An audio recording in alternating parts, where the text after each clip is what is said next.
जो सोने की गिरावट को लेकर भविष्यवाणी बताई गई है वह भी गहरे संकेत देती है। यदि हम वर्तमान स्थिति को ध्यान से देखें तो यह बात स्पष्ट होती है कि यह संकेत भी संत रामपाल जी महाराज के विषय में ही प्रतीत होता है, क्योंकि संत रामपाल जी महाराज के आदेशानुसार उनके करोड़ों अनुयायी स्वर्ण का उपयोग नहीं करते। दर्शकों, संत रामपाल जी महाराज इसका कारण बताते हैं कि जब धर्मपरायण राजा परीक्षित के राज्य में कलयुग ने अपने पैर पसारने चाहे तो कलयुग के प्रभाव से राज्य में अनिष्ट और अप्रिय घटनाएं होने लगीं। तब राजा परीक्षित ने धर्म की रक्षा हेतु कलयुग का विनाश करने का संकल्प लिया। मृत्यु को सामने देखकर भयभीत कलयुग राजा के चरणों में गिर पड़ा और करुण पुकार करते हुए प्राण भिक्षा मांगने लगा। राजा परीक्षित अत्यंत दयालु थे। उन्होंने उसे क्षमा कर दिया, परंतु कलयुग ने राजा से अपने रहने के लिए स्थान मांगे। तब राजा ने उसे केवल 4 स्थानों पर रहने की आज्ञा दी।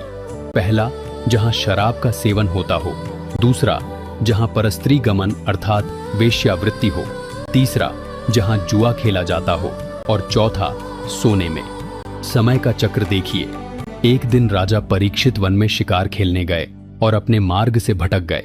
उस समय उनके सिर पर सोने का मुकुट सुशोभित था। कलयुग को अवसर मिल गया और वह एक सूक्ष्म मक्खी का रूप धारण करके उसी स्वर्ण मुकुट पर बैठ गया। मार्ग खोजते हुए राजा एक आश्रम में पहुंचे। वहां एक ऋषि अपनी गहरी समाधि में लीन थे। राजा ने उनसे नगर का मार्ग पूछा, परंतु समाधि में होने के कारण ऋषि मौन रहे। सोने के मुकुट में बैठे कलयुग के नकारात्मक प्रभाव से राजा में दुर्बुद्धि उत्पन्न हो गई। स्वयं को अपमानित मानकर राजा ने विवेक खो दिया और पास ही पड़ा एक मृत सर्प उठाकर ध्यानमग्न ऋषि के गले में डाल दिया। जब यह बात ऋषि के पुत्र को ज्ञात हुई तो उसने उसी क्षण श्राप दे दिया कि जिसने मेरे पिता का घोर अपमान किया है, आज से ठीक 7वें दिन तक्षक सर्प के डसने से उसकी मृत्यु हो जाएगी। दर्शकों, इस दृष्टांत में एक बहुत बड़ा आध्यात्मिक रहस्य छिपा है। सोना केवल एक धातु या आभूषण नहीं है, यह कलयुग का वास स्थान है। जिसके शरीर पर या घर में सोने का वास होता है, वहां कलयुग अपनी नकारात्मक ऊर्जा, क्लेश और दुर्बुद्धि लेकर अवश्य प्रवेश करता है। यही हमारी मानसिक परेशानियों और पारमार्थिक पतन का कारण बनता है।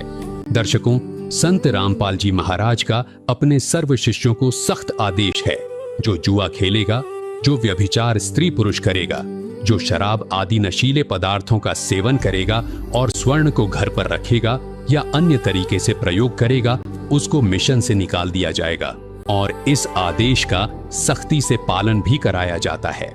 संत रामपाल जी महाराज हमें इसी शाश्वत सत्य से आगाह करते हैं। उनका प्रत्येक वचन और प्रत्येक दिशा निर्देश पूर्णतः शास्त्रानुकूल होता है। उनकी सफलता और सत्य मार्ग का यही रहस्य है कि वे मनमुखी साधना को छोड़कर शास्त्र प्रमाणित भक्ति विधान बताते हैं। इसीलिए वे अपने अनुयायियों को परहेज कराते हैं कि यदि इस माया रूपी कलयुग में शांति, सुख और परमात्मा की भक्ति का सच्चा आनंद प्राप्त करना है तो स्वयं को इन 4 वस्तुओं से मुक्त रखें। आपके पास या आपके घर में सोना नहीं होना चाहिए, क्योंकि जहां सोना है वहां कलयुग की छाया है।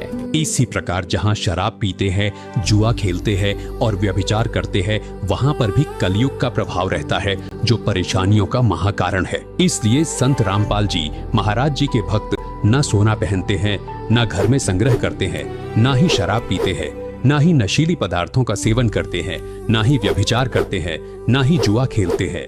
उनके लिए सोना मिट्टी के समान है तथा नशीली वस्तुएं प्रयोग करना, जुआ खेलना, व्यभिचार करना विष के समान है।